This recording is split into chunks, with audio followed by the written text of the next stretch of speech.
We only have one chapter left after today. Today we read chapter 16.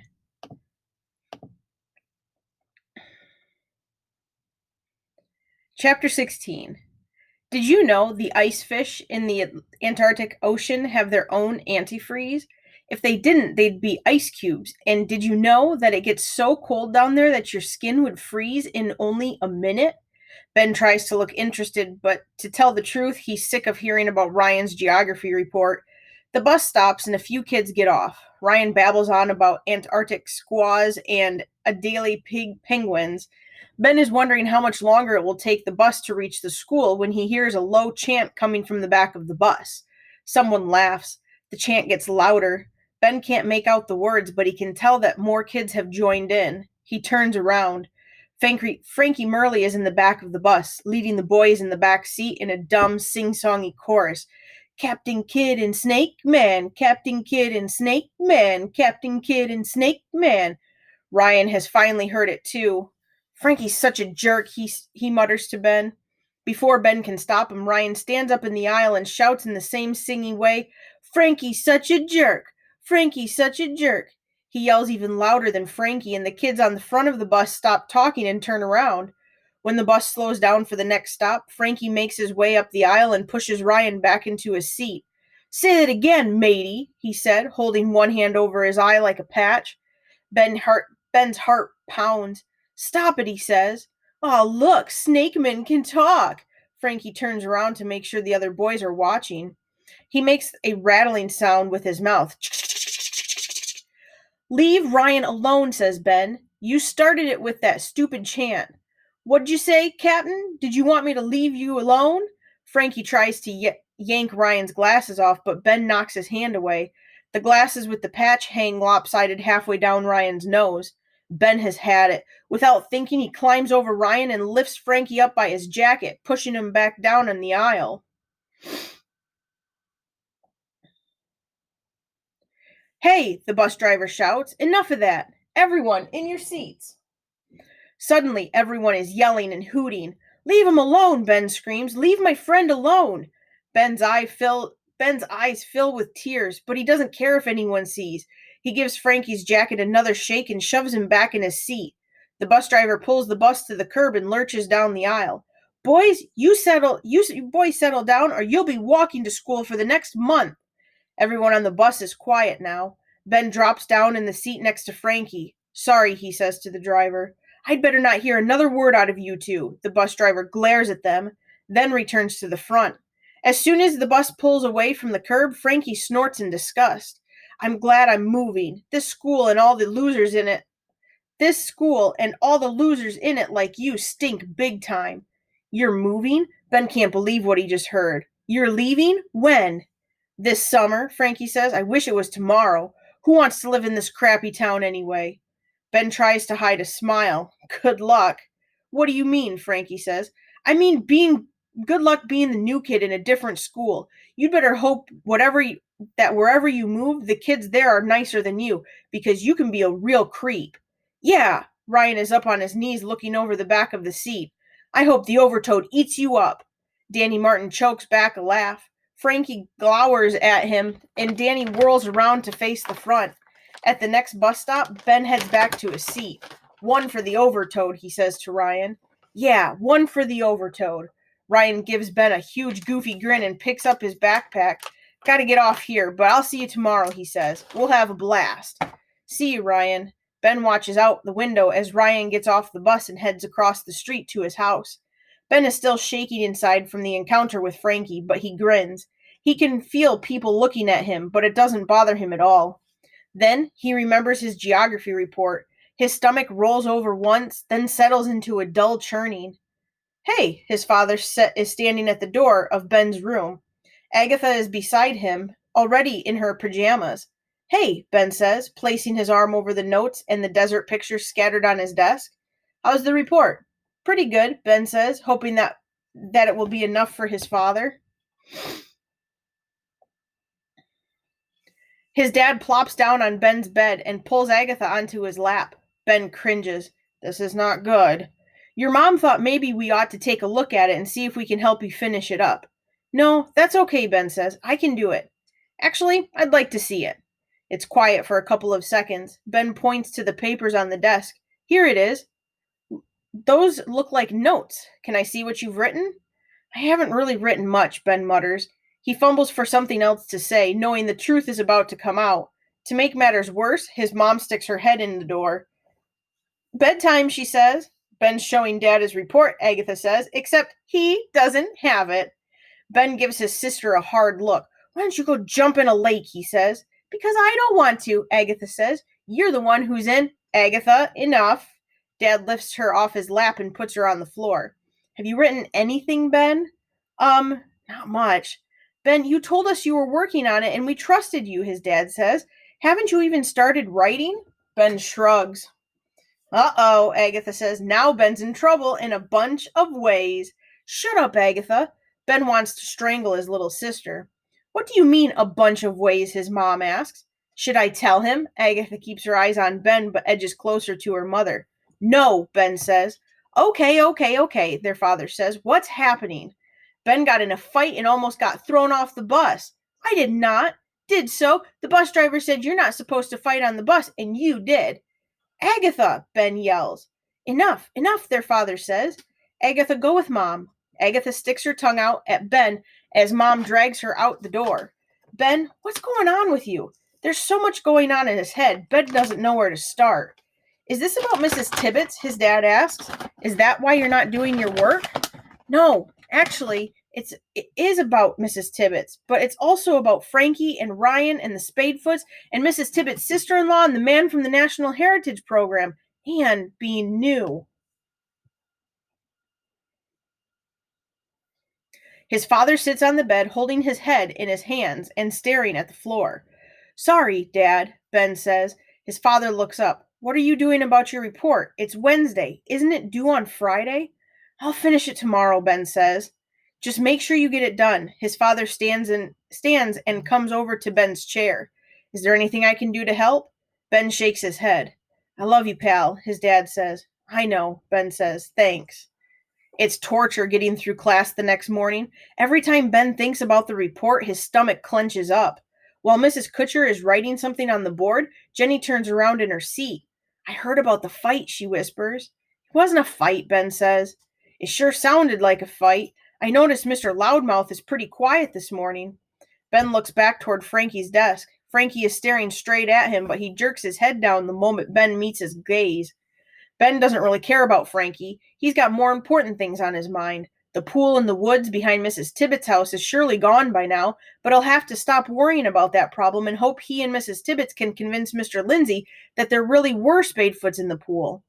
Now he needs to concentrate on his report. He can get more stuff off the internet, and after school he can go to the town library. He can even ask his mom or dad for help. He could draw a map of the area. Maybe he can pull it off. He feels better. He can do it. Ben crams his books and his desert note cards into his backpack. It's almost time for dismissal. Hey, Ben, Jenny says, looking back over her shoulder. Yeah?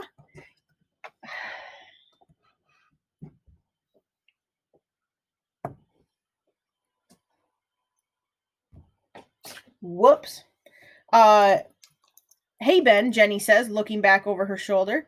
Yeah? See you this afternoon. What for? You know, Ryan's party. What? Ryan's party? Today is Ryan's party. I know he invited you. You're coming, right? Ben remembers the party that hat invitation he stuffed under the papers in his desk. He feels like he might throw up. Is your mom bringing you over? I don't know, Ben stammers. I guess so. Okay then, see you there. Jenny disappears into the crowd of kids leaving the classroom. Ryan sits next to Ben on the bus. He's so excited about his party, he's talking even faster than usual. Ben smiles like he's listening, but his mind is all over the place, trying to figure out what to do. Ben finally interrupts the nonstop chatter. Ryan? Yeah? I can't come today. What? I'm sorry, I can't come to your party. I haven't done my report. I'm pretty sure I'm pretty much grounded until I finish it. I'm really sorry. But you said you were coming. You said my mom didn't need to call. I know, I was coming. I totally forgot it was today. And if I don't get this report done, I'll be in big trouble. You've been working on it for weeks. Can't you just finish it after the party? I can't. I've barely even started on it. But my mom already has ordered the pizza and everything. It's okay. There'll be more for everybody else. Come on, Ryan. I said I'm sorry. You'll have plenty of fun without me. Ryan turns his back to Ben and stares out the window. When the bus pulls up to Ryan's stop, he squeezes past Ben and trudges down the aisle. Ben watches him as he steps into the sidewalk. Ryan takes off his glasses and rubs his t-shirt sleeve across his eyes. He glances up at the bus window. His lazy eye looks off to the left like he's watching someone in the street, but the other one looks straight at Ben, hurt and sad. At his stop, Ben climbs down from the bus and walks toward his house. Agatha trails along behind him. I know something you don't know, she sings. I know something you don't know. Ben tries to ignore her, but she sings it louder and louder. Finally, Ben turns to face her. All right, already, I give up. What do you know that I don't? It's about Ryan's party, she says. What? Rory told me that you and Jenny are the only ones he invited. She says you're his only real friends. That's not true, Ben says. Yes, it is, she says. It's a secret. I'm going to the library to work on my report, Ben tells his mom. Don't you want to ride? She asks, looking up from her magazine. No thanks, I'm taking my bike. It's not too far. Okay, she says. Work hard. Ben slips his backpack over his shoulder, climbs on his bike, and pedals out of the driveway. 10 minutes later, he pulls up to Ryan's driveway and leaves his bike on the grass.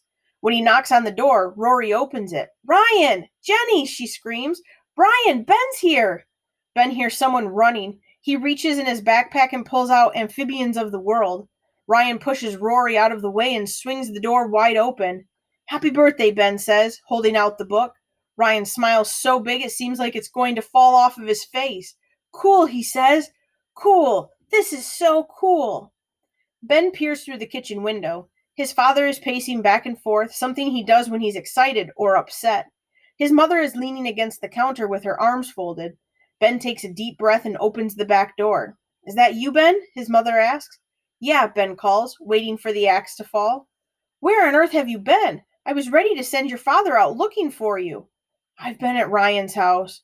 Ryan's house? You said you were going to the library. I know. Ben, his father says, you lied to your mother. I know. I'm sorry. You were supposed to be working on your report. But I had to go to Ryan's party. I promised him I would. And why didn't we know about this party? His mother asked. I forgot to tell you. His parents look at each other like their son has lost his mind. His father shakes his head, then squeezes the bridge of his nose with his finger. Go work on your report. We'll talk about your punishment tomorrow, his father says. But Dad, but nothing. Go to your room and get busy. Now I don't want to know where all this lying is coming from. I don't know where all this lying is coming from, but it's going to stop. Ben's cheeks are hot.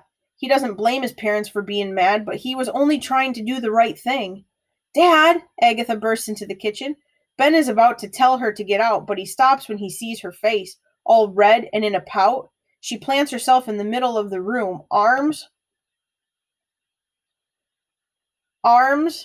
folded across her chest. I heard what you said. It's not fair, she says. Ben was just being a friend. That's enough, Agatha, Dad says. This doesn't have... Why are you punishing Ben? He messed up by not doing his report sooner, but Ryan doesn't have any friends besides Ben and Jenny. And isn't being a friend more important than finishing a dumb report? Ben stares at his sister, not sure what he just heard. Not sure he heard her right. Ben has to make friends if he's going to live here. All his other friends are in Tucson, Agatha says. His parents are looking at each other. Again, his father's mouth is all twisted like he's trying not to smile. His mother looks away, like she doesn't want anyone to see what she's thinking. Agatha, the twitty little sister, breaks through the parent barrier? Ben thinks. It's a miracle. Well, his mother clears her throat. Even if that's true, you still have to do your report. You promised you'd get it done tonight. Somehow, in the smallest of ways, twitty Agatha has given Ben a little breathing space. Okay, he says, as he walks past his mom and dad. He can feel their eyes on him. When he passes Agatha, he motions for her to follow him. They walk down the hall together. At the door to his room, Ben turns and looks into his little sister's eyes. Thanks, Agatha, he says. Thanks a lot. You saved my butt in there. I know, she says. I'm a good saver.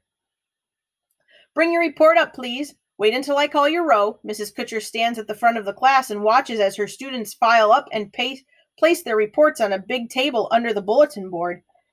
Thank you, class. I appreciate all your hard work and I look forward to reading each one. Now I'd like you to sit silently for a few minutes and read tomorrow's assignment, pages 178 to 190. When everyone is reading quietly, Mrs. Kutcher motions for Ben to come up to her desk. I didn't see you hand in a report, Ben. Did you forget and leave yours at home? I didn't finish, Ben says, keeping his head down. Why not? I gave the assignment weeks ago. Ben shrugs. I just couldn't get it done.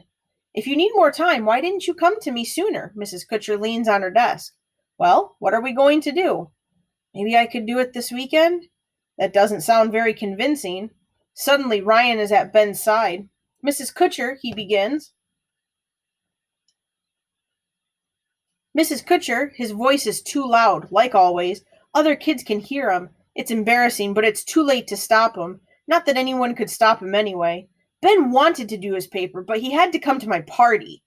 Mrs. Kutcher's eyes Ryan, then looks back at Ben. Jenny appears on the other side of the teacher's desk. It's true, Mrs. Kutcher. Ben promised he would go to the party, and when he said he couldn't come because he had to do his report, Ryan was really disappointed. Mrs. Kutcher looks at all of them, then stares out the window for a moment, chewing on her bottom lip. Ben can't tell what she's thinking. Ryan, Jenny, please go to your seat. Please go sit down, she finally says. Okay, but Ryan starts. Sit down, Ryan, Mrs. Kutcher repeats. Okay, Ryan says. Mrs. Kutcher waits until Ryan and Jenny are in their seats, then looks back at Ben. You've known about this report for a long, long time. You even showed me some of your notes. I know. Why didn't you finish it? I don't know.